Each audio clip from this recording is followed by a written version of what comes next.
agreements that will impact directly on the lives of the people.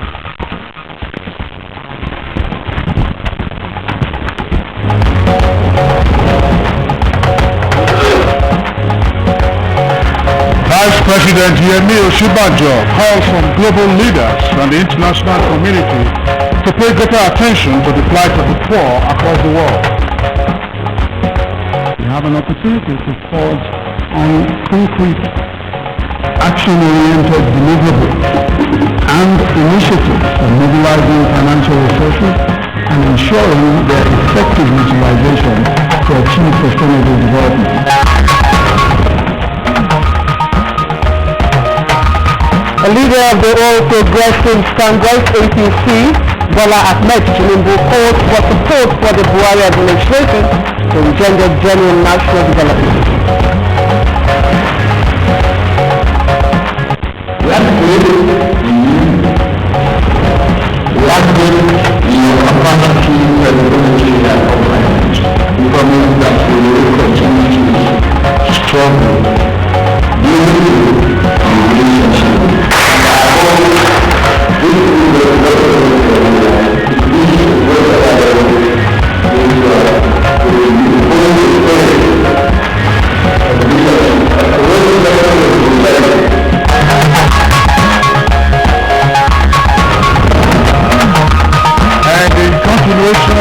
Close examination of the new CBN Forex policy, Good Morning Nigeria today examines the implications of the policy on the manufacturing sector.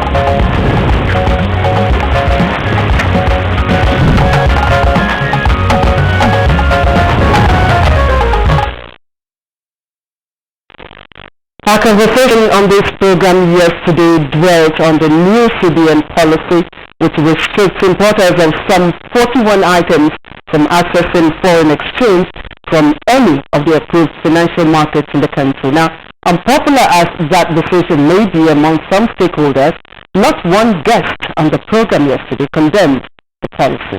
The general opinion of our guests was that the initiative was unprecedented. Now, though, Kingsley, there were some reservations, of course, about the policy as expressed by some of our guests on the program. Well, not exactly reservations. The view was expressed that the policy is coming too late, it's coming late, but never too late. In the sense that this should have taken place much earlier, and that the country didn't have waited for the drop in the price of crude oil to affect our foreign reserves before the CBN moved on to ensure that the foreign reserves, of course, were not left open to forex speculators. Now, the other point that was made was, yes, these are monetary policy measures now adopted by the CBN, but of course you would also need the complement of fiscal policy measures to ensure that there are no leakages that will frustrate the ultimate ends of the monetary policy. Okay, Kingsley, of course, we know that whether you like it, Kingsley, reservations coming from one of the representatives of the Manufacturers Association of Nigeria. He didn't condemn the policy, but of course he had issues with it, which of course he said he would like, man would like the CBN to address. But of course, on its part, the CBN argued that it is unsavory and ridiculous that an item like toothpick, for instance, is among the imported goods which drain the nation's foreign reserves.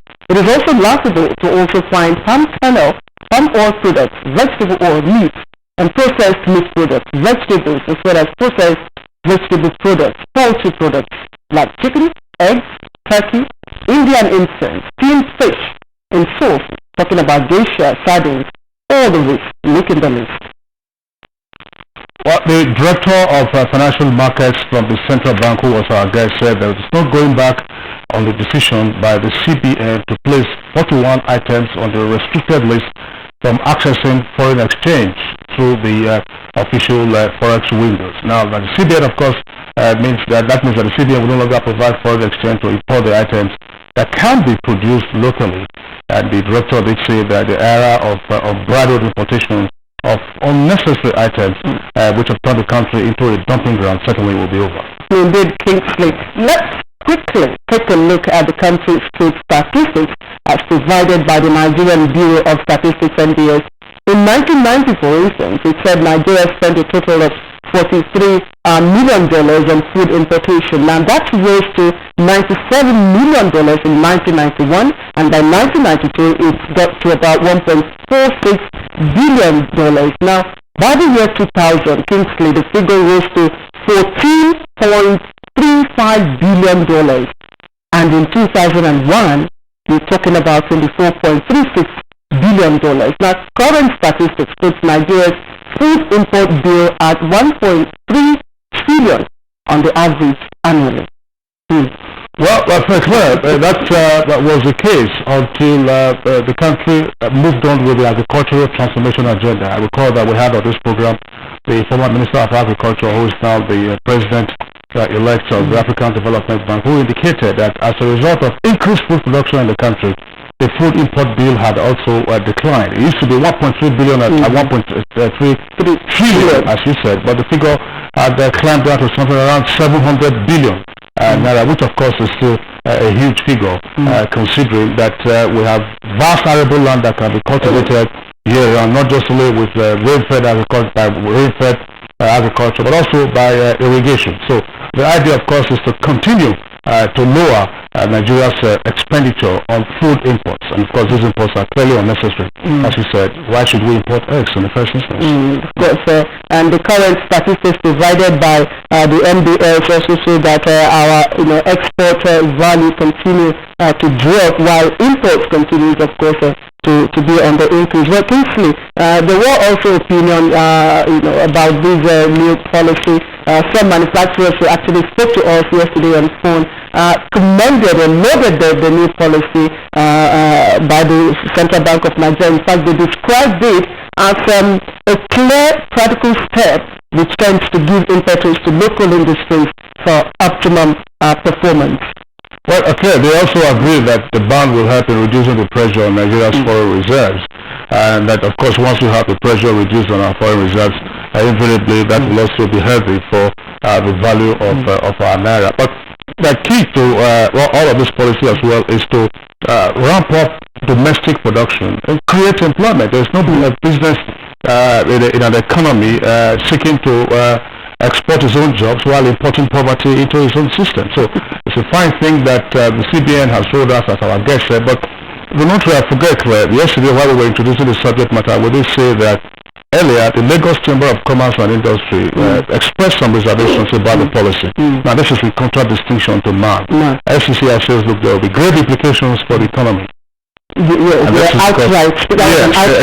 So some of the items on the 41 list, some of the items on the 41 registered list are intermediate goods. And you recall that the director of the CBN, who was with us yesterday, did say, hey, listen, the argument can be made that eggs, are intermediate goods for somebody who wishes to bake it. Yes. All right, Kingsley. So it's on that platform today that we're continuing our close examination of the new CBN forex policy. Today on Good Morning Nigeria, a conversation will be on the flip side of the coin. What are the implications of the policy on the manufacturing sector and indeed Nigeria's balance of trade? I am Claire Adelabu Abdulrazak. Thank you for joining us on the program. And I'm Kingsley Osadolo. I also join Claire welcoming you to today's edition, which is reaching you, as always, from the headquarters studios of the Nigerian Television Authority. In the course of the program, we have our regular segments. This, of course, will be business, newspaper review, arts and entertainment, and the others. In the meantime, we're going over now to the newsroom to join Roque Kolawole for the morning news. Okay? Thank you, Kingsley, and welcome to the news. President Muhammadu Buhari has tasked the Federal Ministry of Information to galvanize robust public enlightenment drive beyond the nation's borders towards improving the image of the country. The President, while receiving a briefing from officials of the Federal Ministry of Information, also said decisive steps must be taken to ensure that intellectual property owners reap maximally from their creative works. On the work we're doing, especially the publicity aspect, he wants us to intensify publicity because he wants every Nigerian to know about the policies and programs of government. He also raised concern about piracy and Nollywood, and he has also instructed us that we must work much harder to make sure that the producers of Nollywood films get what is due to them, and that we reduce piracy to the barest minimum. Meanwhile, Nigeria has promised to honor all international trade agreements that will directly impact on the living conditions of the people. President Buhari stated this during an audience with the outgoing ambassador of Turkey to Nigeria, Mr. Mustafa Pulit. He said under his leadership, the federal government will give special attention to the implementation of such agreements, especially with the provision of infrastructure, good education, and employment opportunities. The president commended the efforts of the ambassador towards expanding areas of bilateral cooperation between Nigeria and Turkey, thereby leading to the growth of trade relations between the two countries. He also praised the positive impact the ambassador has made on education in Nigeria in the increased number of Turkish schools and universities. Speaker's correspondent Adam Sambo reports that during the 2.5 years stay in Abuja, Ambassador Pulit focused on ensuring better cultural education and trade relations between his country and Nigeria. One of the leaders of the governing All Progressive Congress APC and former governor of Lagos State, Senator Bola Tinubu, has appealed to Nigerians to keep faith with the Buhari administration as it strives to clean up the rot in the nation's socio-economic life and ensure genuine national development. Senator Bola Tinubu made the appeal Tuesday evening while leading members of the political class from across the country to break the Ramadan fast with President Buhari. He said the president has started well in addressing the problems of insecurity, impunity, and mismanagement of the nation's resources. The APC leader said members of the party will continue to give the president maximum support and cooperation in his efforts to restore the nation's pride and transform the country in all ramifications in line with the expectations of Nigerians. We have faith in you. We have faith in your capacity, credibility, and uprightness.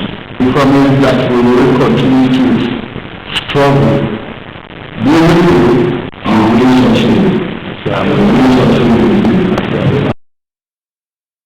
President Muhammadu Buhari, in his response, commended the APC faithful for continuously supporting him in the task of changing Nigeria for the better and promised to remain steadfast in this regard.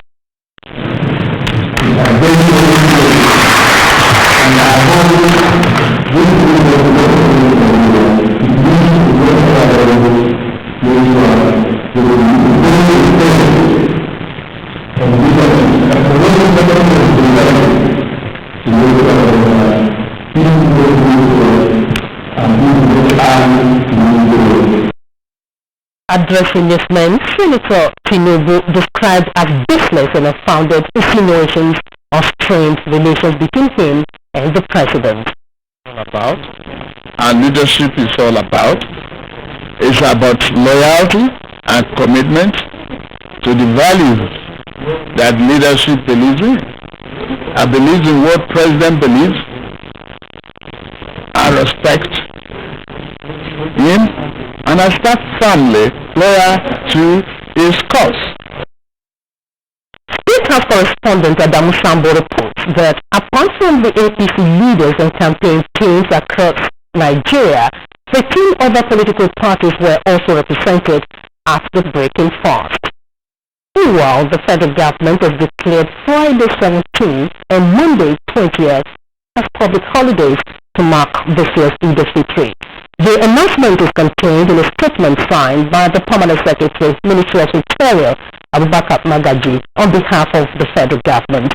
He has joined all Muslim faithful and Nigerians to extend the spiritual benefits of Ramadan for the development of the nation. The Permanent Secretary urged Nigerians at home and in the diaspora to pray for peace and unity of the country, as well as support the federal government in its determination and sustained effort to build a peaceful nation. In the meantime, the federal government has been urged to prioritize the ongoing prison reform program to make inmates more useful to themselves and the larger society after serving their terms. Executive Secretary of the Abuja National Mosque, Alhaji Ibrahim Jagga, gave advice when he led leaders of Gwari Park Muslim Ummah to visit the inmates of Suleja prison in the spirit of Ramadan season.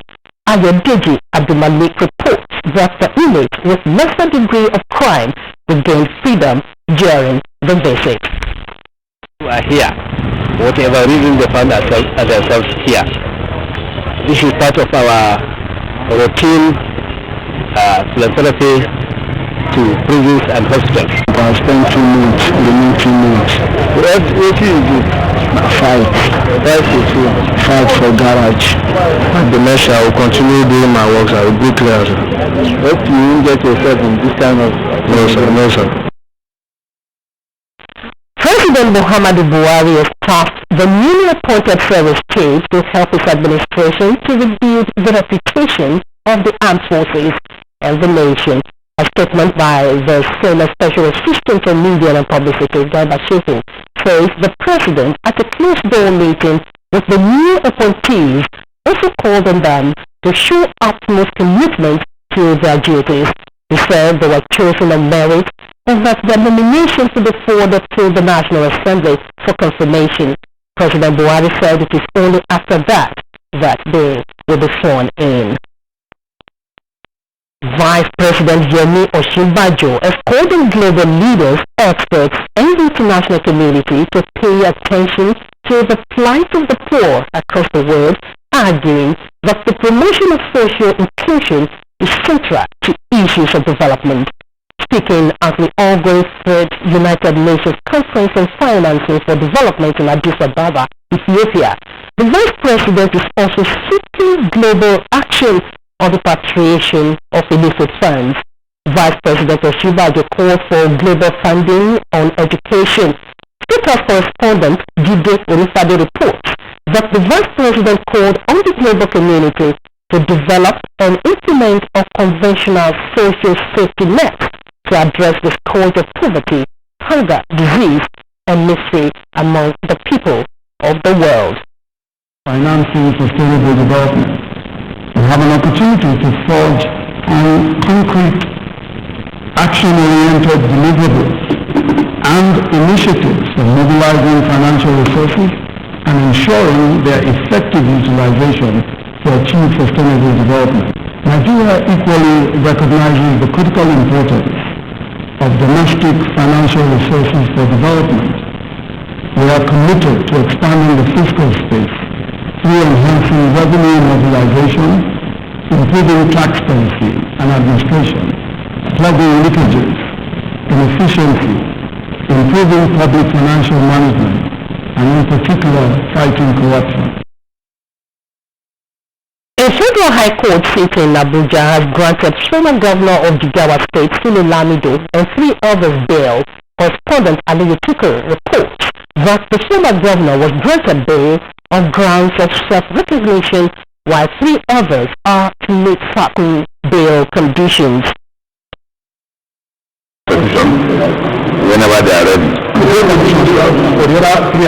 are stringent, but we are going to meet them. So we have a civil servant here, we have people with properties here, ready and willing to take them on bail. We are trying to protect the good condition. After That runs off the morning news. Good morning, Nigeria now continues with Claire Rank Kingsley.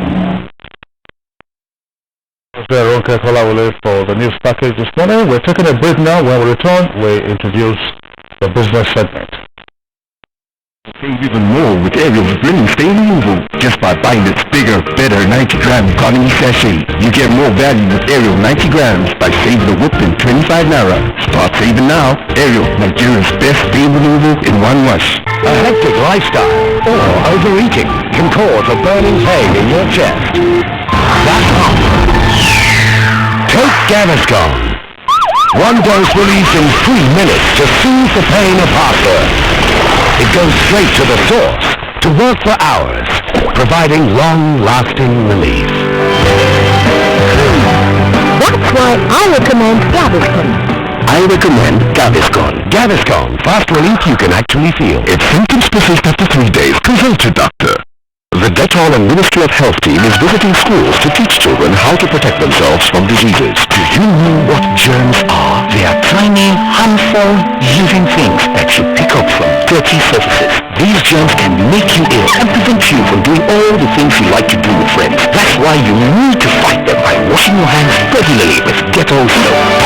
Today we learned how to fight germs with Dettol soap.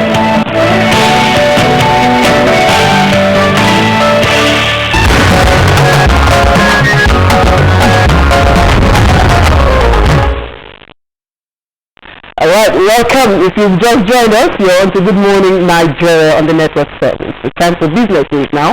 And the report, a new report, says that the world oil demand will gain 1.33 million barrels per day in 2015, that's this year. And by next year, it will gain 1.14 million barrels. Phil Oguluyi has all the details. Alright, good morning. Let's talk business again. The Nigerian Deposit Insurance Corporation, NDIC, said that only 679 microfinance banks out of the 882 in operations in 2014, representing 77%, rendered returns to it, with 203 others failing the rendition rule. Meanwhile, the Deposit Insurance Fund recorded a 20.8% increase to 614.2 billion naira in 2014, representing 106.1 billion naira increase from 508.1 billion naira in 2013. The Deposit Insurance Fund, also known as Cumulative Premium by Insured Institution, is a pool of funds set aside to pay back money or deposits lost due to failure of financial institutions and mobilized by insurance payments by banks. The disclosure, which was contained in a PricewaterhouseCoopers audited yearly report and statement of accounts of the NDIC for 2014, said the subsector's total assets grew by 12.26% from 197.44 billion naira in 2013 to 221.65 billion naira in 2014, while total loans and advances moved from 85.44 billion naira in 2013 to 114.70 billion naira in 2014. The NDIC report also showed a 3.01% growth in insurance coverage to the total number of depositors of deposits money banks between 2013 and 2014, while the number of depositors fully covered in 23 banks increased by 3.05% from 60.6 million in 2011 to 62.5 million in 2014. Moving ahead now, the Central Bank of Nigeria, CBN, has said about $949 million was spent on food imports over the past 5 months in the country. The Director of Monetary Policy, CBN, Mr. Moses Tule, explained that between January and May this year, CBN has spent $575 million on importation of wheat, $374 million on fish importation, and $349 million on electrical and electronics.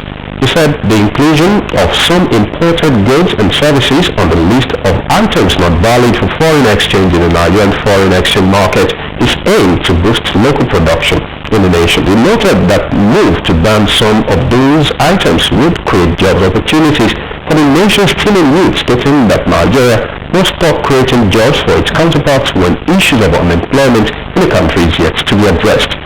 Finally, on the business pocket this morning is a new report by Wood Mackenzie, which predicted that world oil demand will gain 1.33 million barrels per day in 2015 and 1.14 million barrels per day in 2016, compared with a weak 700,000 barrels per day increase in 2014.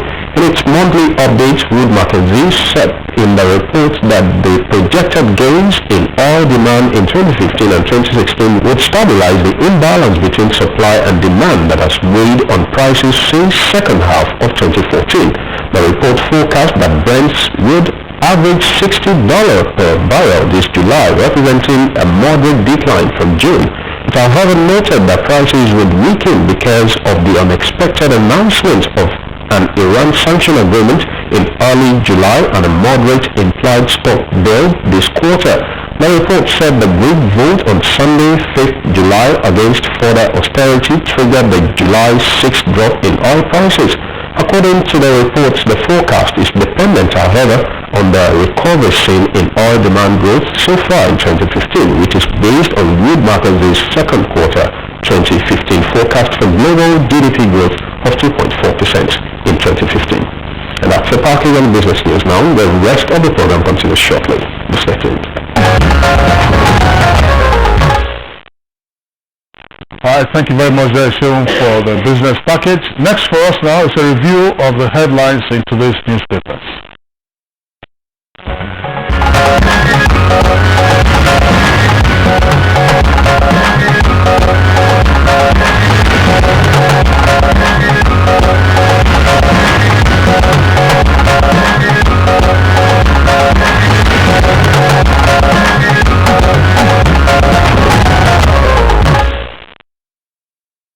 Right, and Bayo Atobi joins us now for this very paper review. Bayo, thank you. Okay, well, we begin our review this morning with the New Telegraph. The New Telegraph has below its main flag, Sultan offers to hold talks with Boko Haram. Details of that story can be found on page 5. And Shell defers 6.3 million barrels for Cado's crude exports. The next story has a double-decker headline. Banks panic as NNPC withdraws $1.2 billion. And two riders without Naira may fall to 261 to $1, say foreign investors. And fear scarcity pushes inflation to 9.2%. Details of this story can be found on pages 2 and 3 of the New Telegraph. Now, also on the front page, we have a number of other headlines. 21 kids missing in Anambra orphanage. And Buhari Oshibajo's pay cut cosmetic, say PDP and NLC. And Dogara to announce principal officers July 21st. Details of that story on page 5. El-Rufai and beggars reach truce on street begging. Details on page 8. And Lamido, that's Sule Lamido, and sons to celebrate Salah at home.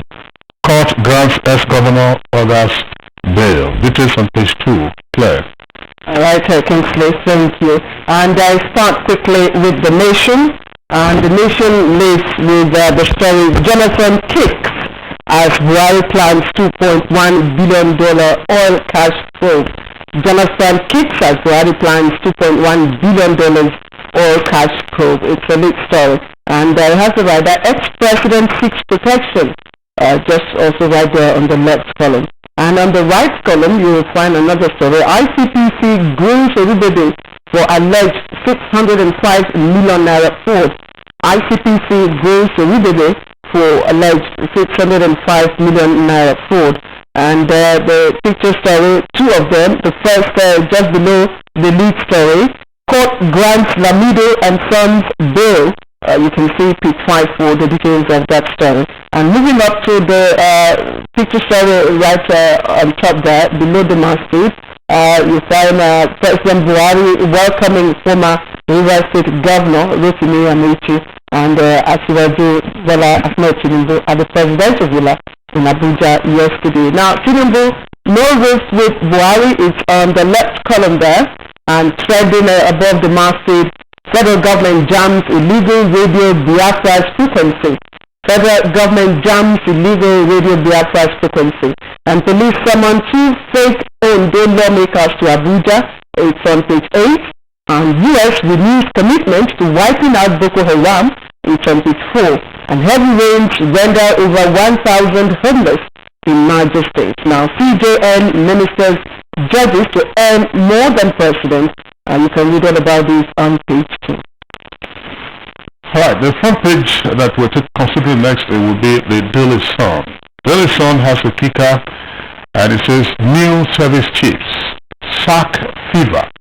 And two riders to that headline. Mass retirement looms in military, and 40 generals may be shoved out. Details of that story can be found on page 5. And also on the front page, the story that Claire read earlier, and you find it also in a number of the newspapers that we have this morning. Federal government jams Radio Biafra and goes after sponsors. Details on page 5. Bayo, You recall this pirate radio station on the eve of the general election. There was also, radio change. And NBC did confirm it at the time. Now we have this one, federal government confirming that the NBC is jamming Radio Biafra and is going after the sponsors. Also on page 5, Lamido and Sons granted bails. And Buhari to APC leaders drop personal interests and have not made any demand from president. That's according to Ahmed Tinubu, one of the leaders of the APC. Clear. Okay, and the Daily Trust was the next, and it leads with Senate crisis deepens as National Assembly reconvenes next week. Senate crisis deepens as National Assembly reconvenes next week. That's the lead story. And the picture story coming immediately after that. Children affected by Boko Haram attacks clean up for clothes distributed by NEMA at an internally displaced persons camp in Maiduguri yesterday. And other stories, just a similar story standing on the front page of the Daily Trust, just like other papers. That's Daily Trust. All right, we're taking this day now. This day says above its name flag with the headline, Federal Government ignores Labour's threat, extends Manitoba's contract with TCN, that's the Transmission Company of Nigeria. And it has a rider, electricity transmission rises to new peak of 4,545 megawatts. 4545 megawatts. Federal government ignores Labour's threat, extends Manitoba contract with TCN. Now, this day has a story promoted on the front page, but it's later on page 10. It says Buhari's approval rating stands at 70%. Details of that story can be found on page 10. Now, the lead story has a double-decker headline that is in inverted commas. Refusal to approve 15.37 billion naira loans behind Oshomole's tirade against Okunjo-Iweala. And Edo State government, of course, replies. It's a weak attempt to whip up sentiments. That's the lead story on the front page of this day. And then also there, Tinubu have not made any demands on Buhari. And President asks APC warring factions to reconcile differences. And also there, 1.35 billion naira fraud, alleged fraud, of course, court grants Lamido and Sons bail. There are other stories on the inside pages, and I just want to clear. Okay, I'm sure that's another story there from National Mirror. Yes, of course. The story, National Mirror will be next, but just before I continue, we have news just reaching us that the resumption of the National Assembly has been shifted from next week, 21st to the 28th. That's Senate, the resumption of National Assembly there. Now, moving on to the National Mirror, JAM approves 180 as cut-off mark. JAM approves 180 as cut-off mark. 931,000 candidates still requirement hurdle. 931,000 candidates still requirement hurdle. That's the lead story from the National Mirror. But it has other trending stories, just like we have read elsewhere. It has the story on the Eid al-Fitr, Friday and Monday being declared public holidays by the federal government. And of course the story on the jamming of the illegal Radio Biafra signal. And this one is saying NBC, it's on page 18. And states raised 600 billion naira bonds in 10 years. This is coming from DMO. Electricity supply reached 4,545 megawatts. Federal government extends Manitoba contract to 2016. Shall continue on page 6. Now, Al-Makura sets up committee to tackle dwindling revenue. You can find the details on page 49. Now, Oshinbado challenges global leaders on bailout for the poor. Now, this is on page 6. And just to go above the mass feed, 2 stories left. Inflation rate up by 9.2% in June, and this is coming from the nation's, of course, statistics body, the NBS. And Lagos seals off 29 illegal medicine stores. You can find the details on page 9. Thank you. Yeah, let's have it. Thank you very much. Well, let me quickly go to the subject of insurgency. They have been called by citizens to help the security and be exceptionally alert to tackle the challenges of insurgency. This paid off in Jos as traders at Seminole Market spotted 3 persons who alighted from a vehicle and were engaged in a suspicious movement. They raised alarm. The 3 were apprehended and under suspicion that they are members of Boko Haram. They are now with the DCC of the police in Jos. Meanwhile, the Sultan of Sokoto, Abuja III, has said the federal government should negotiate with Boko Haram for the release of Chibok girls. He said that even the United States negotiated with Taliban for the release of 5 of his commanders who were captured by the Taliban. Sultan spoke to members of the Nigerian Union of Journalists and he said, "We should do whatever it takes to restore peace to the country." He lamented, "We are all suffering. Muslims, Christians, churches, mosques are being bombed. Something has to be done to restore peace." Pastor Yohana Buru also lended his voice. He said, "Killing members of Boko Haram will not solve insurgency in the country, but rather dialogue could." He says, "Government needs to kill the ideology and not members of the sect." Meanwhile, the National Space Research Development Agency, NASTRA, says the moon, the crescent that is supposed to be sighted to indicate the end of the Ramadan fast, that is Shawwal moon, ought to be sighted by Thursday. In fact, they gave time specifically for places. The head of media, Dr. Felix Ali, says in Abuja, it will be sighted between 6:06 p.m. and 6:36 in the evening, as well as 6:19 and 6:25 early in the morning. At Maiduguri, it will be sighted between 5:09 p.m. and 6:12, and at dawn at 5:57 to between 6:02. They give times for Katsina and Kano and other places. Federal government has already declared Friday and Monday as public holidays. The report that was read about Radio Biafra has been neutralized. The National Broadcasting Commission with its facilities have been able to meet the transmission in the board. The agency is the only body allowed to grant licenses for broadcast in Nigeria. Such broadcast was illegal. That was the brief that the Permanent Secretary of Federal Ministry of Information, Falasode Yemi, gave to President Muhammadu Buhari. They also appealed that funds be provided the agencies under the Federal Ministry and the restoration should be made to help the National Press Center as well as establishment of Federal Information Center in states and at nations abroad. The senior president Bukola Saraki has said on his Twitter handle that President Muhammadu Buhari did not need the approval of the Senate for the appointment of service chief. He tweeted that Senate approved appointments for ministers and head of constitutional agencies. The statement has, however, been explained by his media officers, and for the avoidance of doubt, Dr. Saraki's comment is without prejudice to extant laws and court pronouncement on the issue. The statement adds that the Senate will do the needful when the list is presented to it. You will recall that the resumption has been moved from 23rd to 28th. From the first 21st to 28th. That's a week, yes. US and 5 other powers have reached an agreement with Iran and to stay that the sensitive nuclear activities. Already, Israel and Saudi Arabia have rejected it. US under President Obama has been able to score critical international and diplomatic obstacles. You will recall that US restored relations with Cuba after 50 years of putting that country in limbo. US has also led these 5 nations now to broker peace about Iran's nuclear weapons. It may interest you that there are 9 nations that have nuclear weapons. They include United States, United Kingdom, Israel, France, and 4 other countries, which include India, Pakistan, and the suspicion is also pointing towards North Korea. Now, the American president has 2 major obstacles to achieve.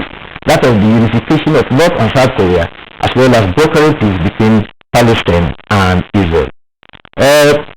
Former governor of Jigawa State has been granted bail. This was after Justice Gabriel Okolawole said the accused ought to have been granted bail in the first instance because his supporters were kneeling at the court was not a good ground to deny him. Justice Anyabike, who declined the bail, has said that the court was approaching vacation and advised they declared them to approach the vacating judge at Abuja, and Justice Kolawole, who was the vacating judge, has admitted him to a bail, and if the conditions are fulfilled, they will be granted bail. He has ever directed that the file will be returned to the chief judge for the case to return to Kano. The Nigerian Drug Law Enforcement Agency, NTA, is looking for Davido for his new video called Fans Me. In that video, he has a clip that is showing him exchanging a briefcase that is supposedly containing narcotics for dollars with an American rapper.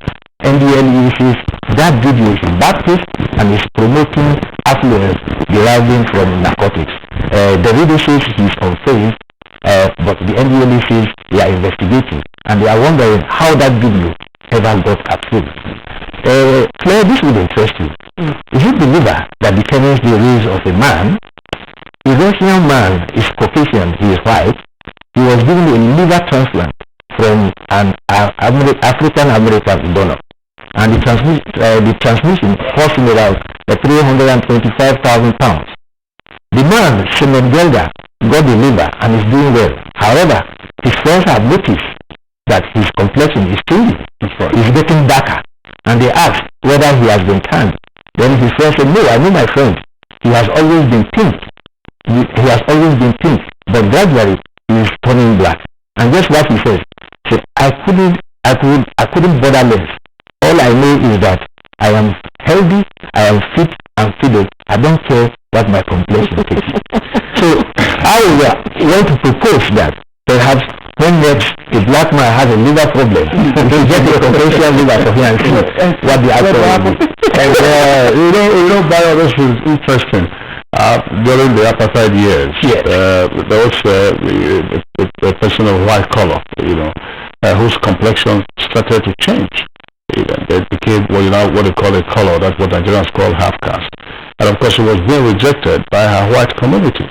So I don't know what happens when you have this kind of miscegenation. Whether it's a question you ask, whether it's from the liver or from some other part of the body. You also have, a skin pigmentation problem. With legal. There's even a more intriguing one. So you have first the liver. One is Caucasian, the other is legal. Absolutely. That's How do you right. explain that? Well, that's true. That's the mystery of life. Yeah, but just let's before we sign off, let's take you to page 9 of the Guardian. This is interesting because it also relates to starting a life or starting a family. Page 9 of the Guardian. There is a photograph there that would like you to see on the screen now. Page 9 of the Guardian. It's the E-Guardian. Yes, page 9. There's something I should say. Just to see the photograph, you see there, the gentleman there is proposing. All right, so that's how The picture tells the picture. It's clear. There's nothing else to add. Nothing else to add. You want to see one more time? Want to see one more time? All right. So, Bayo Toby, that's the way we call it today. Today on Good Morning Nigeria. This is part of this segment. See you tomorrow. Thank you. Okay. Good. Yes, all right. Of course, we'll take a short break and then we'll come back. We'll continue with that conversation. Hectic lifestyle or overeating can cause a burning pain in your chest. That's hunger. Take Gaviscon. One dose released in 3 minutes to soothe the pain of heartburn. It goes straight to the source to work for hours, providing long-lasting relief. That's why I recommend Gaviscon. I recommend Gaviscon. Gaviscon, fast relief you can actually feel. If symptoms persist after 3 days, consult your doctor. Hey, would you like some water? It's cold, especially for you. Which era are you living in? We have a fridge. When everything else in your house is from the present, then why are your toilet cleaning methods from the past? Harpic, all-in-one for you. Compared to other toilet cleaners, Harpic removes top stains, kills all germs, and removes bad odors. For a shining clean and fresh toilet. Wow. You should also take the Harpic all-in-one challenge. Nice and to taste like an awesome ride. My Fanta tastes like catching the biggest air. My Fanta tastes like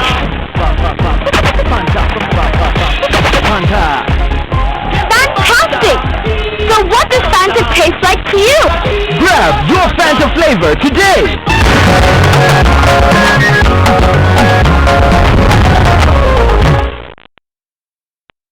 Okay, let's start our conversation. And it's on, of course, the implications of the new CBN policy to have importers of 41 items, prevent them from having access to the foreign exchange. Now, Nigerians have continued to praise that move by the CBN, banning, of course, importers of 41 goods and services from accessing foreign exchange, like I said earlier. Now, the move, they say, will encourage local production of such items and enhance the emergence of a robust manufacturing sector. There is Timothy Yusuf in this background report. Nigeria has been seen as a consumer nation, and any country that is a consumer nation and where the electricity is not functioning, you are importing rice, you are importing toothpick, you are importing chicken,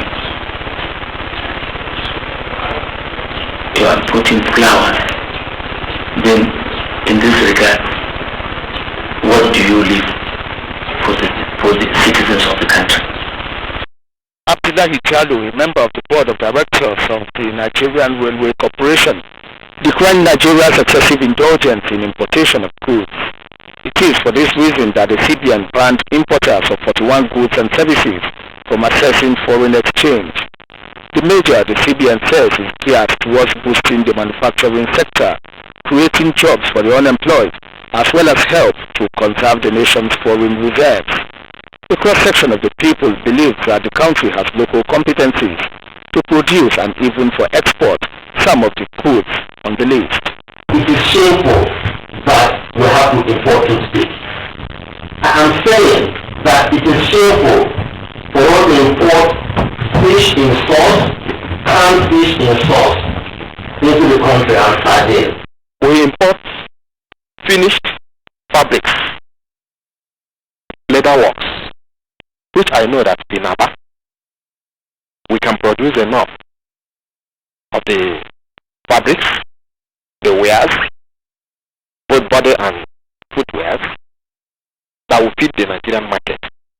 We have no business, Nigerians have no business to import anything. Why must we import rice? We should encourage small-scale industries. They, however, called for provision of infrastructure necessary to drive the initiative, which could bring about inflation if not properly handled, even in the face of CBN's resolve to penalize commercial banks that avail foreign exchange for the importation of the 41 items on the list. Like the roofing sheets, I do not know if we have enough today to meet the demand in the Nigerian market. Toothpicks are imported into the country. Why? Because you can get from China toothpicks at 1/20th the cost of producing toothpicks in Nigeria. And that costs across all products. And why are they cheaper? They are cheaper because in China they have constant electricity. Where a country's GDP is poor, that country will not compete with the other developed world. Your GDP must be very high in order to allow investors to come and invest. We will continue to be vigilant around this policy. Statistics according to the CBN indicates that importing the 41 goods and services cost Nigeria an average of 1.3 trillion naira annually.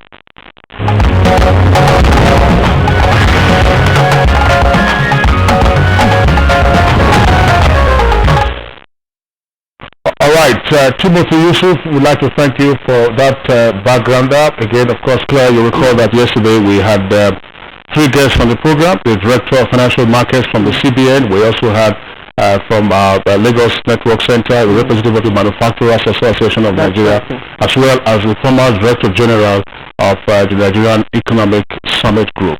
Today, of course, we're having also a number of guests to begin this conversation. But let's face it, toothpicks. What do you require to make toothpicks? Bamboo, is it not? You need to plant bamboo in Nigeria? I'm surprised that we're not importing matches. Well, that's, I think some of the probably matches from China will be imported. That's right. Anyway, we have to begin again the extended conversation on this issue, on the issue of the CBN new forex policy. Our guests from Lagos and also from Ibadan. But at the time, let me introduce our two guests from Lagos. First, let me welcome Mr. Muda Yusuf, is the Director General of the Lagos Chamber of Commerce and Industry. Mr. Yusuf, a pleasure to have you once again on our program. Very much. It's a pleasure.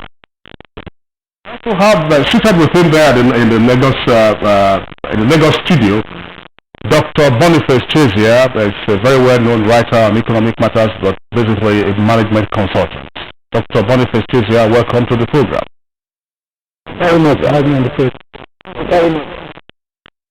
Yes, and thankfully Ibadan is also live on today's program, and we're being joined from there by Dr. Michael Bolariwa. He is a Senior Economic Research Fellow from the Nigerian Institute for Social and Economic Research, NISA, Ibadan. Thank you very much, Dr. Bolariwa, for joining us. Thank you very much. Well, let's begin with Mr. Muda Yusuf.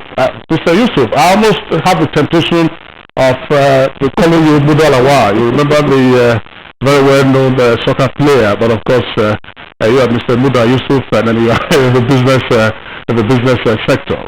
Now, the LCCI, that's the Lagos Chamber of Commerce and Industry, issued a communique, of course, disagreeing with the list of 41 items restricted now from accessing forex from the official window, that's to say interbank or BDCs. Now, the Manufacturers Association of Nigeria says, and we had a guest on the program yesterday, that they're in agreement, with what the CBN is doing for a number of reasons. But FCCI says, no, this is going to have a negative impact on the economy. Are you insisting on the position you adopted in your communique, or have you had a rethink? Well, we are insisting on that position. And let me make this clarification.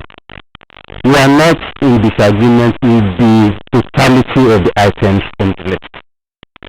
Of course, there are some items on the list that we don't really need to be imported. But our concern is that there are quite a number of items on that list that will impede production. These items are actually intermediate products that we need for further production processes. So if we insist that those items will remain on that list, the policy will be working against the very manufacturing sector that it wants to support. Take for instance, things that have to do with iron and steel. There are some components of rods, copper rods and copper wires and things like that are not produced locally. And those in the business of production of cables and wires have complained bitterly that if that item remains on the list, there is no way they can continue in production. Then there is also the issue of iron rods. Our capacity for production of iron rods in this country is very limited. And you need iron rods and cold sheets, which are flat sheets, for purposes of construction, building houses, for purposes of fabrication in the metal industry. And for as long as we keep all these items on the list, it will lead to loss of jobs in quite a number of sectors. The construction sector is one of the biggest job-creating sectors in this economy. And if you now say that iron rods cannot be imported by virtue of the exclusion from the list of items valued for foreign exchange, and we don't have a domestic capacity to cope with the demand for iron rods in the country, what is going to happen to the cost of housing? What is going to happen to the cost of infrastructure? So we should not oversimplify the issue. When we just make everything to look as if it's about rice, it's about toothpick, it's about protein products. No, we don't have issues with all those. We have issues with items that will impede the production processes in the economy. That is the issue, and that is why we actually engaged the CBN. We had a dialogue with them. They met with manufacturers and those who are in production. And they were able to at least go with the impression that, okay, there was need to review the list. Not necessarily to jettison the entire list. There's reviews in consultation with stakeholders to know what items should be on that and what items should not be. And to even make matters worse, the classification on that list is not professional. Because we are talking of international trade, when you are itemizing lists, you put the HS code. You don't just use generic items like iron rods, wire rods, and things like that. You need to be very specific. Otherwise, it's going to create a lot of confusion in the customs and even within the banking system on how to interpret the list. So these are our concerns about the list. It's not about disagreeing entirely with it. You agree with some of them, you don't agree with some of them. That is the position. Okay, Mr. Muda, thank you for your position. You've mentioned iron rods and iron and steel, of course, and other items you classified as intermediate items. Now, the CBN said this was well thought through policy, and it has also insisted that the restriction will remain. Dr. Boniface Tuesday, I'm wondering, does Mr. Muda, does he have a point, or does the LCCI have a point in this?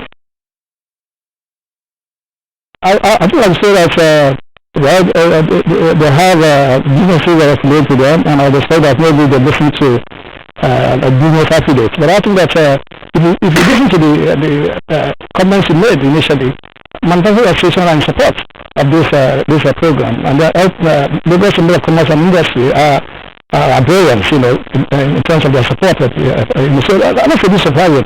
But I think that he just said,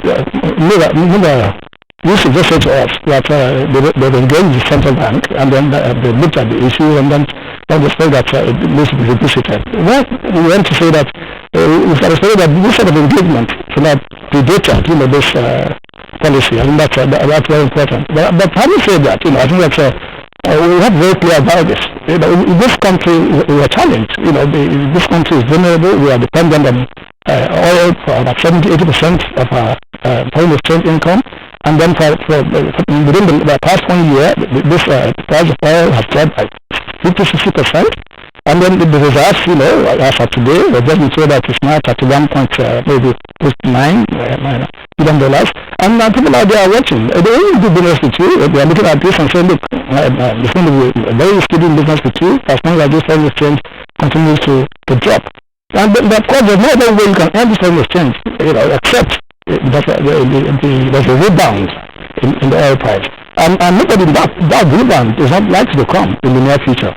And so somebody cannot just sit down, and I think that in fact the list of importation into this economy could have been vetted much longer before this time. We should have looked at it and then make sure that all these previous importations are not allowed to come into this country. We can't afford it. If you look at the things, Indian nations and things like that, you are bringing in, I was talking about iron rods and so on, and mills and so on. So there's some, but I think that even where we don't have delivery capacity, this is an opportunity for us to grow capacity.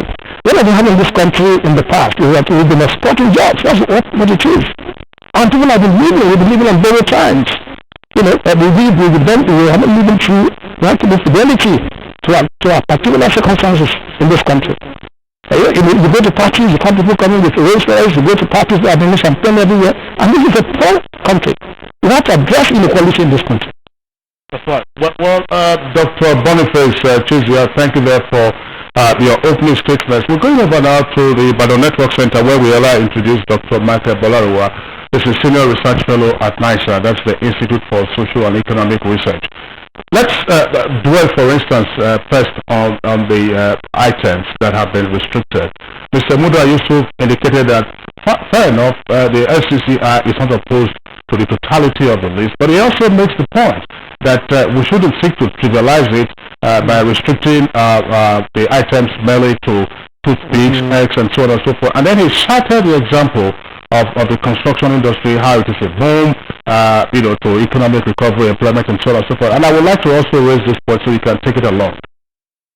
The CBN has included on the list of restricted items headpans. I'm sure we all know headpan wheelbarrows. I ask a question. We can't produce. What is a wheelbarrow? It just requires one tire and some steel component. We have innocent making vehicles in India. We have an armored vehicle manufacturing company now somewhere in Ogun State. We also have new plants coming up in Lagos, and then of course Honda is coming up also in Ogun State. Why should Nigeria be head pumps and wheelbarrows are useful in construction? Nails. We cannot get nails. We cannot get binding wire. Dr. Balarewa. Thank you very much. I want to say, to start with, that the decision of the Central Bank of Nigeria to ban those items is very timely.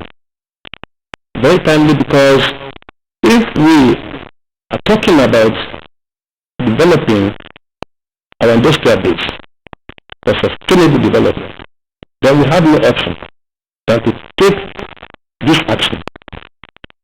The action, some of them will be painful. Like others have said, that we have some items that are intermediate use, like iron rods and all that.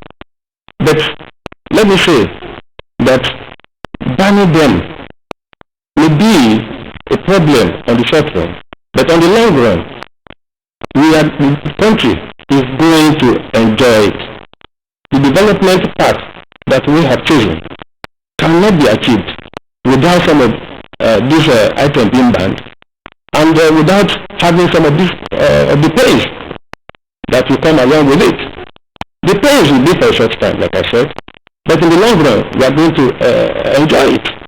Now, for the policies and programs of government for the industrial sector to be achieved, for this, the objectives of those policies to be achieved, we need to take very, very decisive, very strong and decisive actions against some of these items. There are items that we can produce locally. So you mentioned the wheelbarrow. Our metal fabricators should be able to do something concerning such. We'll be able to make them. They may not be as beautiful as the ones imported, but we can start from somewhere. The one is not built in a day. You see, the problem is that we don't want to use our products. And like the President said, we have to take interest in our own products, no matter how it looks. Because at the end of the day, if the economy develops, if we move forward, it's for the good of everybody. It's for the good of every citizen. But to start with, we have to endure some things. The pains will come, definitely, natural. Particularly when you talk about certain items that we are used to. The employer and the suppliers of such products will not be happy because the consumers will not be happy. You mentioned the toothpick, for example. Many Nigerians like toothpick. I personally like. But then, if we continue to import it, it has been mentioned at the start of this program that about 1.3 trillion are spent annually on these products. If you spend that huge amount of money to import these products, then how much is left for us in our budget to develop other sectors of the economy? That's a very serious matter. So I want to believe and I support the Central Bank of Nigeria for taking that action. It's a timely action. And you know that most of if you look at the manufacturing sector, the sector is in comatose somehow. Because most of the industries we have, they are closing them. Many have closed them. The textile, for example. You remember how much textile contributes to the GDP, particularly how much it contributes in the manufacturing sector. Okay, to GDP. Now, how many of such industries we have now? Okay. Look at the employment. Dr. Balarewa, thank you for your comments. My colleague Claire has a question for the other guests in the Lagos studios. I just wanted to clarify this for the benefit of our viewers.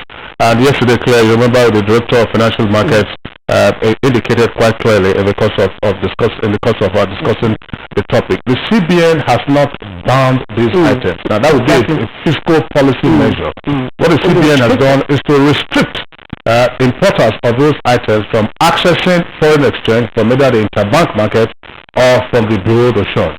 So it's not a ban, it's a restriction. But of course they will have to source their forex from elsewhere. Exactly. And I remember I also said it was a Hobson's choice. It's no choice at all. I knew. All right. Thank you, Dr. Bolarinwa from Ibadan. Let's get to Lagos. Mr. Muda Yusuf. Some manufacturers, especially those that we spoke to after discussion yesterday, have called for outright ban on all imports, contrary to your view. Now, let's assume for a moment, and just for a moment, that you were the president of this country, and your import value is on the increase, let's say by 53%, while your export is dropping by 22.3%. Your food import bills has been on the rise from 1990 up till this time. Well, of course, Kingsley corrected me earlier on that our imports came down, declined, only recently, yes. So, and your economy is threatened by measures, market forces you have no control over. What will be your reaction? What will be the measures you're likely to take? See, in dealing with issues like this, once you look at the strength of the economy, there is no economy that shuts itself out completely to the outside world. It doesn't happen. You have economies in this world where they don't have natural resources. What they have is just the human capital and the right environment. They import things, they add value, and they re-export. He says that you cannot import things into this country, add value, and re-export. So we need to also get our strategies right. This economy has very strong competencies, competitive advantage in oil and gas. For instance, one of the biggest pressure on the foreign exchange market today is the importation of petroleum products. We spend nothing less than $10 billion annually importing petroleum products, and yet we are an oil-producing country. These are the areas to start with. I mean, why should we be importing petroleum products, even as we speak? Even though there is some effort to, increase the refineries, and so even if the refineries are working, they cannot supply more than 30% of our needs. That's the right way to go. If you take the amount you spend importing petroleum products alone, it's more than the totality of all these items that we are talking about. So we should get our priorities right. We have strong competence in oil and gas, in petrochemical industries, in fertilizer. These are areas we should leverage. Then we have competencies in agri industries. We have competencies in non-metallic industries like cement, solid minerals. So it's a governance issue. And you cannot diversify the economy if your investment climate is not right. Otherwise, what you do is just to put a lot of pressure on the citizens. It is good to produce, but produce at what cost? So the government should do the first thing first. We have to fix our infrastructure. It is very critical. If you don't do it, you can't get anywhere. Look at all the intervention funds that have been thrown into the textile sector.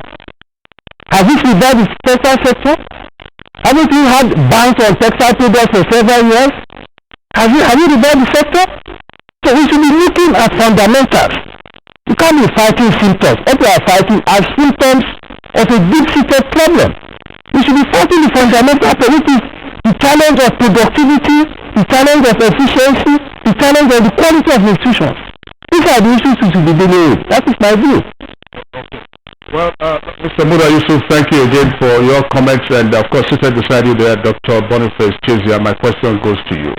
Let's take a look at it. Now, yesterday, of course, we also heard the issue of, let's say you have to have a more conducive environment for productive activities to take place. In other words, for investors to come in and so on and so forth. One of the items on the 41 list of restricted goods and services is cement. Cement. Now, it is in the list of our complaints about the absence of infrastructure, power shortages, and so on, bad roads, insecurity, and so on and so forth, that Dangote and other investors moved in into cement production. Today, Nigeria has self-sufficiency in cement production. What I'm saying, therefore, is perhaps we need to move away from the hackneyed excuses of creating a conducive environment. There is no perfect environment anywhere in the world for productive activities to take place. But my question to you, Dr. Chezia, would be as follows.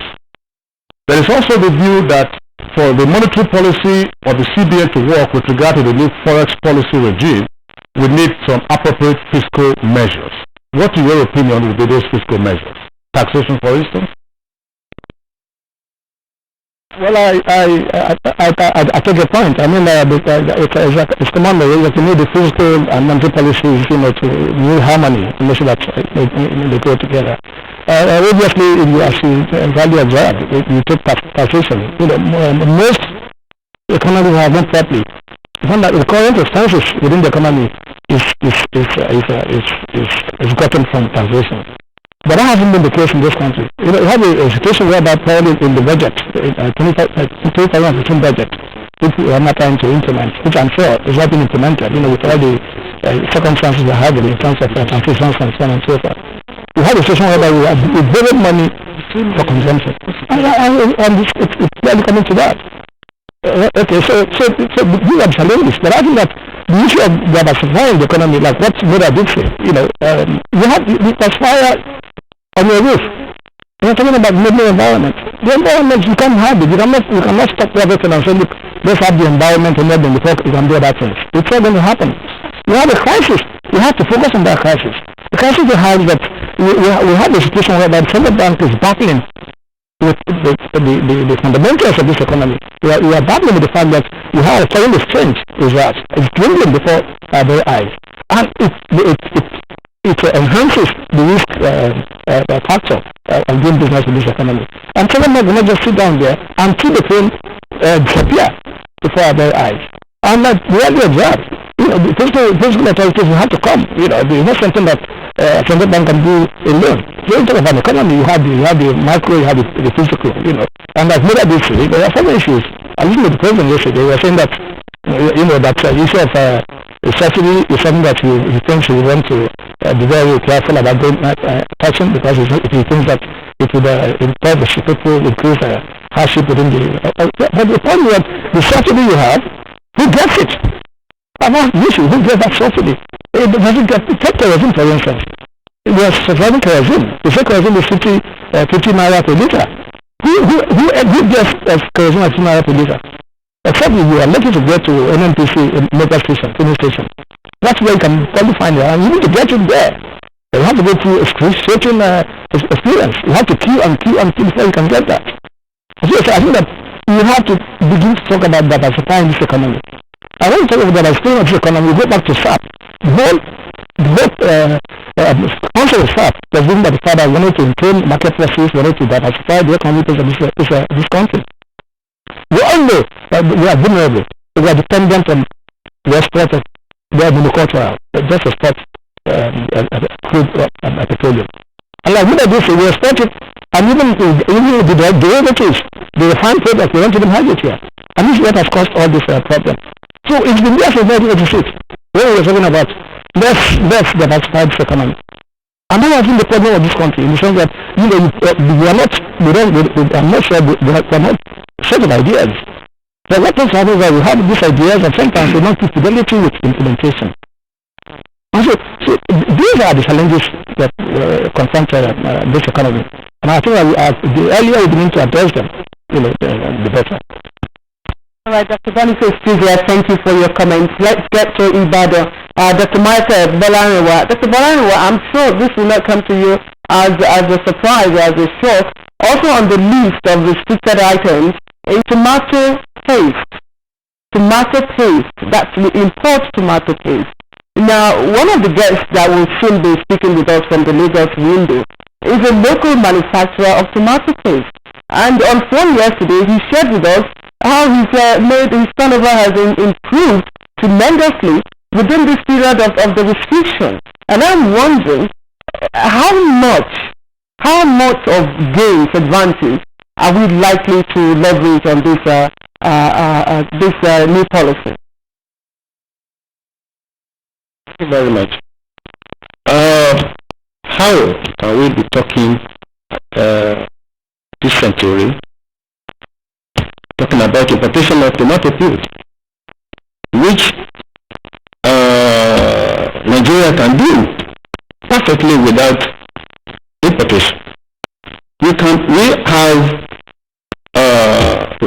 tomato, which we have plenty at the season, and all we have been saying is that to preserve what we have encouraged many industries to start producing this, and they have started producing.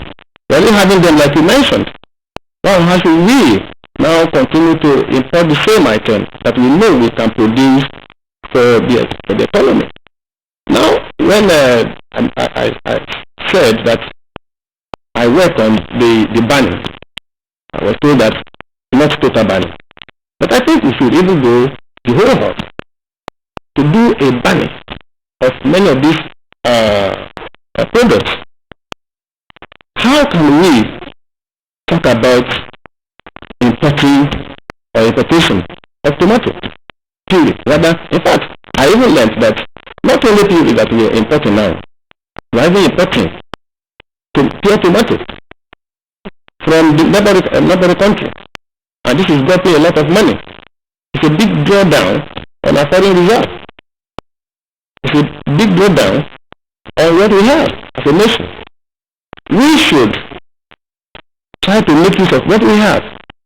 We should be able to buy the local goods.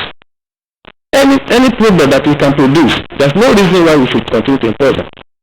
But as mentioned that we need the environment. We need to have, for example, to have the infrastructural facilities. We need the electricity before we can talk about this or talk about that. This is not very true. We should be able to, first of all, take action. The action we are going to take is to say, this one, we want to do it here. Whether the electricity is good enough or not good enough, we should start. We should do it. The moment is not available. Whatever we are able to produce, we will be able to make use of that. And it will be for the benefit of the economy. It will be able to have a sustainable development. You can't have a sustainable development without depending on yourself. If you continue to depend on the foreign nations or the international community for your goods, at the end of the day, you will be in trouble. You will definitely be in trouble, and that's what we are facing now. The oil import that we are talking about, the oil export that we are talking about, the oil industry, now you know what is happening there.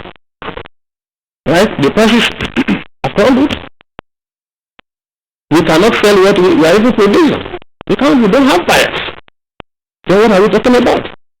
And we have been talking about diversification, like the other speaker said. We have to diversify. We have to produce. We have to produce. Many of the things that we are importing, but more than 50 or 60% of them, we can produce them. Whether the environment is conducive now or not, we'll be able to produce them. Now we are taking so much action on agricultural production. And if we are taking that action, the next thing is to develop our agro industries. So as whatever we are producing, we will to take them to industry to put them in okay. To produce. All right, Dr. Bolariwa from the Ibadan Network Center, thank you. But we still keep you on pause in the meantime. We are returning to the Lagos Network Center. My question this time goes to Dr. Boniface Chizia. Dr. Chizia, I hope the other guests are also listening. Let me preface this by indicating something, that clearly when you look at the items, the 41 items that have been restricted now from access to the official forex window, some of the items clearly are ridiculous. Palm oil, palm kernel, wood particle boards. Nigeria has wood, rainforest is in this country. Vegetable oil, the soaps and cosmetics, and several others. Now, the view has also been expressed by some critical observers that perhaps what we've been dealing with is a case of either disguised money laundering or capital flight. That you say you want to import so much quantity of palm oil, and then you ship out forex, and of course you get that forex at a subsidized rate. Now, are we going to need some measure of financial intelligence to be able to deal with these aspects of it, namely money laundering and capital flight?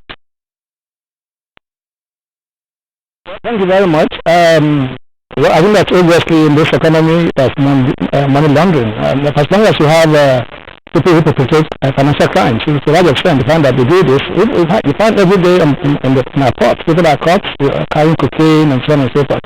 Now, some money are difficult to put into the system, so money are being laundered. And that's why, for instance, I think that we are talking about this. For instance, let's say we don't have the money to fund these importations, these frivolous importations. And I know that in this economy, there is lots of money that are in private hands. Nigerians in diaspora, they have lots of money. And they don't have arrangements whereby, people, you need, they want to send naira, if you use naira here, they are building houses, and then you want dollars over there, and then you exchange. There are people who, in fact, that's their business. And so I think that the hue and cry about this stealing these items, which I call them, and serious items that, like I said earlier on, these bannings are taking place long ago. We call it banning, exclusion in the official space. They are taking place long ago. So I think that money laundering is an issue, and I think that with the fact that we have the president now that really is prepared to fight all these malpractices and crimes and so on and so forth. And I said to people that even if the image of the president is enough, in fact, to put fear to people, because it causes an antecedent. That people know that he is not prepared to accept this, for instance, this business as usual. So we respect that. But when I say it's not based on, is the fact that the sales sector, if you follow the term of the sales sector, the action of the sales sector, they want us to devalue. I think that we need to bring this onto the table. And they want us to devalue because as far as we are concerned, they are waiting to bring in their investments and they want naira to fall, to drop. And so we find the economists were Mr. Trash, rubbish about our president, condescending the social things, even the actions as elected, that somebody is wandering around the room and so on and picking things randomly. How can you say that in the central bank of the country? How can you do that? You have all the facts. They know where the figures are. They know figures. You have all the figures. Say that. You go say for that. You say because he's not doing what you are doing, you want to be placed. It's unfortunate. Well, Dr. Boniface Chizia, we appreciate your contributions to this conversation. I would like to thank you for being with us. We hope to see you sometime. All right, this is Good Morning Nigeria, live on the network service of the Nigerian Television Authority. We are this morning, of course, continue our conversation on the new CBN Forex policy and the impacts of the manufacturing sector and related matters. We're taking a short break now. When we return, we have another guest join our Lagos Network Center, and we still have the guest at the Ibadan Network Center as well.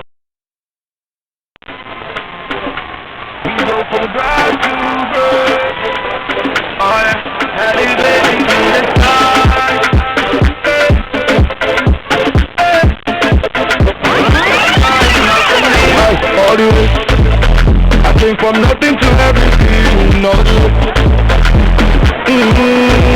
It's all the way. I went from nothing to making big, all the way. Can't you see all the beautiful things that are following all the way? And I know if I do it my way, me, I know I will reach to the sky. Reinvented the world of smart banking to help you find big possibilities. Let's unlock success together because the sky is big enough for more stars. Skybank. Live smart. Bank on. Nice and to taste like an awesome ride. My Fanta tastes like catching the biggest air.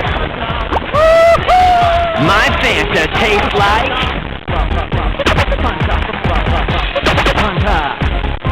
fantastic. So what does Fanta taste like to you? Grab your Fanta flavor today.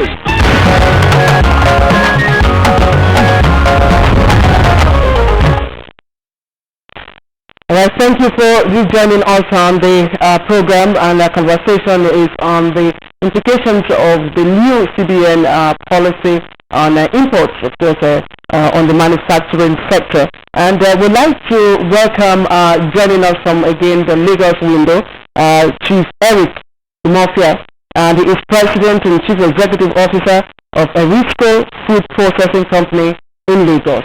Chief Umofia, thank you for joining us. Thank you. Good morning, Nigerian. I'd like you to share with us, yesterday while we were discussing on phone, you shared with us how your turnover has improved tremendously, within the period that CBN, this directive has come into effect. Specifically, you talked about having to recall over 1,000 staff. What magic? How did that happen? Share with us. That was a strong magic that our President General Buhari has done. It's a good one. No president has done that in this country since the first Nigeria. They are CBN. They did well. As a matter of fact, we have a store capacity of about 240,000 capacity of tomato paste in this country. We made government know that previous governments, Minister of Commerce was my place, all of them, and we told them the problem we are having, that there is no need of importing tomato paste into this country. Go to Kano, go to Jigawa, go to Katsina, go to many areas in the north. Tomatoes are being wasted in this country. I come to say, are we actually, do you want this country to progress at all? It's not done. So I decided one time ago to bring back my investment from Dubai, from Angola, and make a very big factory here. So it's necessary for the fact that most of our so-called government agencies, head or whatever you call them, sorry to say this, they have no experience, they have no intention of helping this country. No matter what they read, I'm trying to say that. Physically, we employed over 1,400, as opposed to employ about 6,000 by now, by our program. It didn't happen because there was a lot of fake, a lot of standard into this country. We wrote to every government, even the government that they left. None was any president. They say, oh, you said that thing. It's a good one. It's a good one. But later, they did nothing. No, can the economy work like this? A country where we have, these are own products. Tomato paste done in Nigeria is the best in cooking in the whole world. Tomato paste planted in this nation, called Nigeria, is among the best across the world. We have two harvests in Nigeria, against China and Europe. We go there to bring such products to come and kill our people here. And nobody cares. I said what I could do, but because importers have more money, government have made, previous government have made the economy to be easy people. People that can put hand in pocket because they are well connected, they are riding aircraft, they are riding, they have money at their disposal, without being practical into the economy to work. So we thank God that we decided to get our project out of this country, to Dubai or to Angola. Luckily, Mr. President has done the magic one, and we are now back to business. Up to 2 this morning, I was approving people to recall. As I was going to employ more people, a lot of land in Jigawa, the government has given to us, we didn't go back there for backward integration because there was no money. When you send to our bankers, they don't understand what is manufacturing. Because of my friends here, they are always the Chamber of Commerce, import, thinking that it's a good one. It's like somebody that has malaria and getting too fat. Doesn't know that he's about to die soon. If he doesn't know what he's doing. In this country, we need to make surgical operation. Even more than that, we need to do that. For example, $10 billion are spent yearly on food import. We don't have business to do with any food import in this country whatsoever. Somebody was telling me yesterday in a program that we will ban food, some items, there will be smuggling, etc. Not in this government. This general brother, we cover all of them.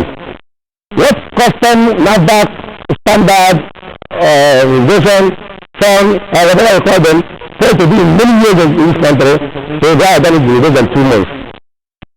So, okay. If you giving this man called Buhari more time, Nigeria will stand for better.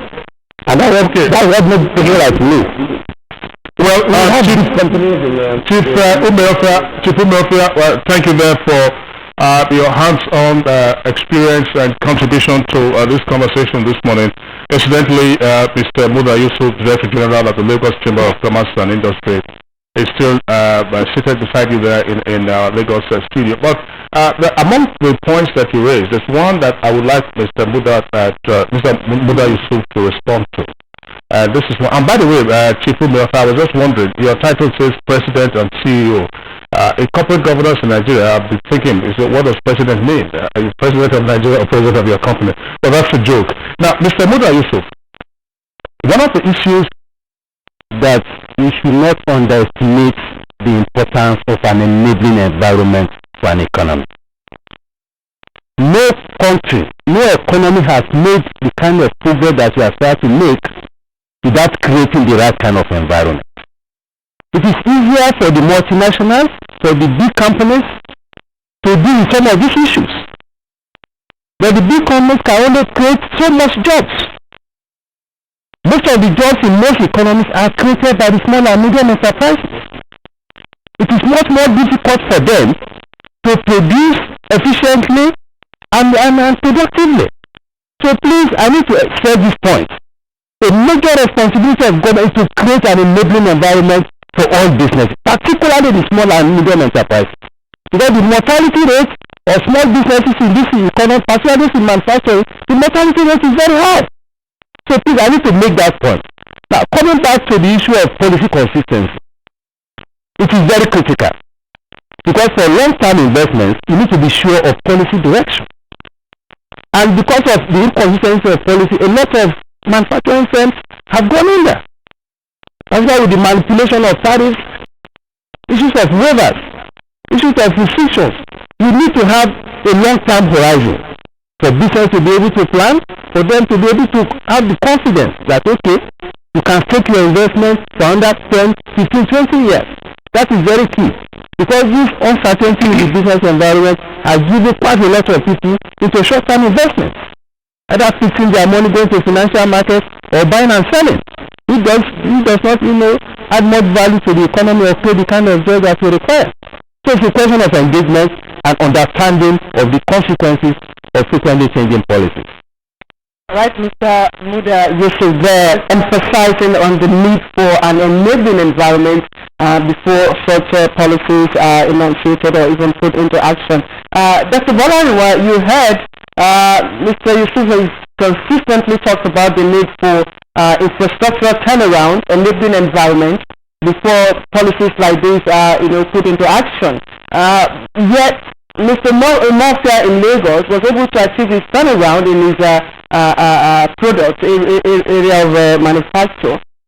The same infrastructure deficit is still there. It's the same, remains the same. So is it a case of putting the cart before the horse? Thank you very much. And that's the point I made earlier on. That if we wait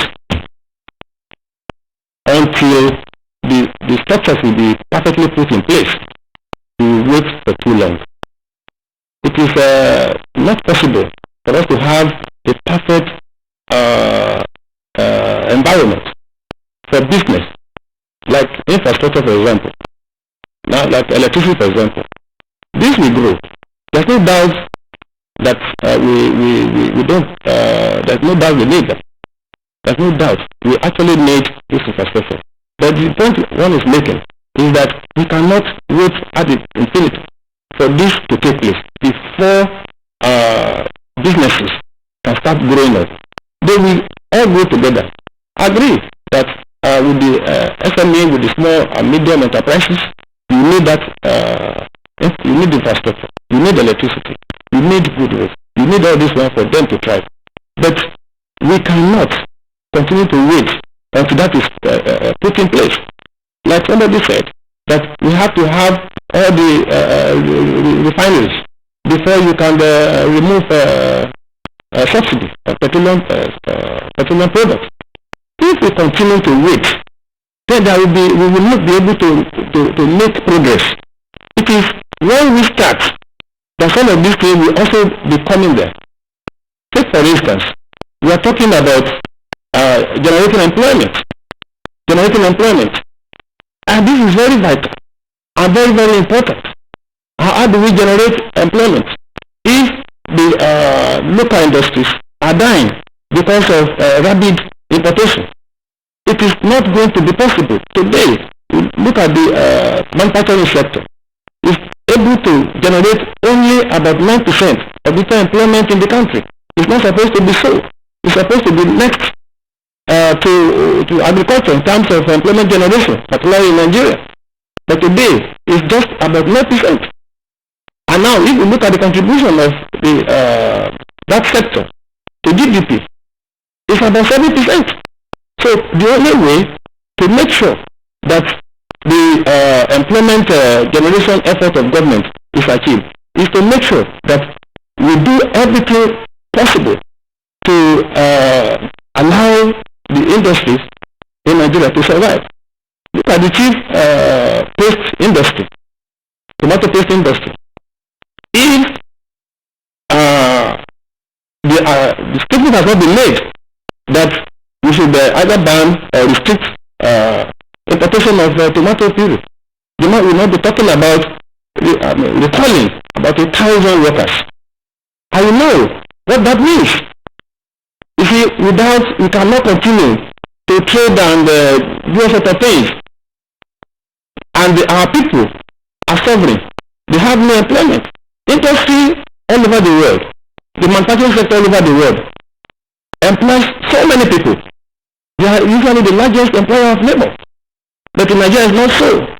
If we continue to think about our suppliers, our traders, our businessmen, who import, who do this, how many people do they employ? They cannot employ people. How many of them will employ 1,000 persons, like Chief has mentioned? So we need to... Oh, well, sorry there. We just interrupted Dr. Michael Bolaruwa, Senior Research Fellow at NISA, speaking to us from our Ibadan Network Center. NISA stands for the Nigerian Institute for Social and Economic Research. Dr. Bolaruwa, thank you for being with us on the program this morning. Thank you very much. Let's continue with Chief Eric Umeofa. Of course, he's a manufacturer. He started speaking earlier from our Lagos Network Center, and he's still there. Chief Umeofa, in the course of this conversation yesterday and today, we've also touched on some aspects, what the government needs to do beyond restricting the access to forex for these items, fiscal policies, in other words, matters like taxation. What would you like to see the government do that will enhance the environment for you to operate as a manufacturer? Are you bothered by so many tax consultants who are swarming around you? What are the chief concerns? Everybody knows about power, but power is being worked on. So what else would you like to see done? Power is not my problem. It's about many people. First is that our problem in this country is that we should trade market for our own products. We should go made in Nigeria, from presidency to government houses, the local government down there. If you trade market for me, I produce my market product I can sell. These foreign people, they have no two heads. In fact, my factory is any shadow can get trade that is bigger than me. I'm bigger in Africa. We don't need to export tomato from here to other countries. But I want to achieve something in my country. If God has blessed me to be on top, I want to be on top by helping some people and be happy. If government should discourage easy money to the system, people that have connection, I know this government cannot do that. That will spoil the economy. All what you see now that every month our money is being buildings in Dubai, in Singapore, in America. You start taxing our brain to do what they're going to for our future generation. my state national is that power, I generate my own power for the past 1 year. I have not been on national grid. My point was, I have no market. People prefer China tomato. They are already stealing. Nigeria should make it possible to patronize their own thing. To make sure that you don't need to look for change. If you want to give change, you must make an effort to bring 1,000 and 5,000 for you. If you ask me to give you change and this rate, I will run away because you take my money and go. You want to get change without bringing 1,000 or rather, you want to go to heaven without still alive. There are no two ways about this economy. We want it to work. One, Nigeria should be made to control our own economy. I have not seen anywhere in the world that the foreigners are controlling economy like Nigeria. Depending on how much they are using in any aspect of this economy, what people are saying is not the problem. Power, and so I want to advise that government should support some people to be on gas line. If all these factories are out of national grid, for now, before the power is solved, the people must have gotten light up to 6 hours more. I use 1.5 mega in my factory. I still want to do that. But the Nigerian system does not permit me to achieve my ideas. If there's any money, any good thing in this country, like they've done in Turkey, sure, I'm sure. Where if you see any 10 good cars, manufacturers are the owner of 8. If you get competitive, people will know, oh, my friend is very cheap. Let us come here and work on manufacturing. Taxation is too much. Let them go and borrow from Dubai. Easy things and pretend is nothing. When people are now coming, you can now tax. It is not a tax 1 million people factories, but they tax 80 to death. Every year they tax more is dying. But I don't know, I thank God I didn't go to Harvard University.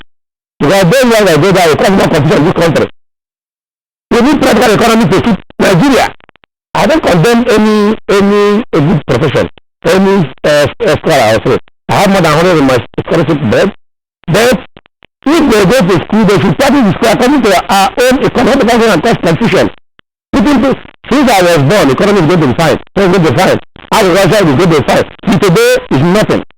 Then we have come to work over it. The foreigners are too close to our government to my dislikeness. It's discouraged. We don't know what India is doing. We don't know what China is doing. But here, India will work on our policy. And we so-called our people, ministers or other things, they will be proud to be associated with these people. How many of them are saying with us in there? They call you across a problem, they go there, they commit money, it's a thing like they go them there. And they are the people that come here, go there and say we are corrupt. Mr. Mafia, sorry, just before we let you go, I'm wondering, because a problem that we have is that of standard and quality, and Nigerians are said to have a knack for everything imported. So what did you do, to get Nigerians to begin to, patronize your locally produced tomatoes? What did you have to do? We produce the best quality of tomato in this country now. It's from our factory. There is history here. We know that the other one has foreign product to be carried in the market. They now say their product. They are coming back now in hundreds and thousands to confirm what we said. We are better in consuming our product. They are looking for it. Where the coffee is cancer is banned internationally. Anywhere is still allowed. I don't know why it's still allowed in this country. The tomato in your house cannot be red. So Nigerians are now beginning to know that what we make from your soil, especially food items, is more beneficial to our health. Avoid cancer. Not until how many times you are eating, you are not spread. When you start, what do you do? So government should. All right, Chief Eric Umofia, President and Chief Executive Officer of Erisco Food Processing Company in Lagos. We thank you for joining us. Thank you, Nigeria. Thank you for patronizing my product. We also would like to thank Mr. Muda Yusuf, Director General of the Lagos Chamber of Commerce and Industry. It's always a delight to have you on our program. I'm sure that the points that you've raised have been noted the same way, of course, that the other issues that have been canvassed by our other guests. Thank you for being with us on the program this morning. Thank you very much.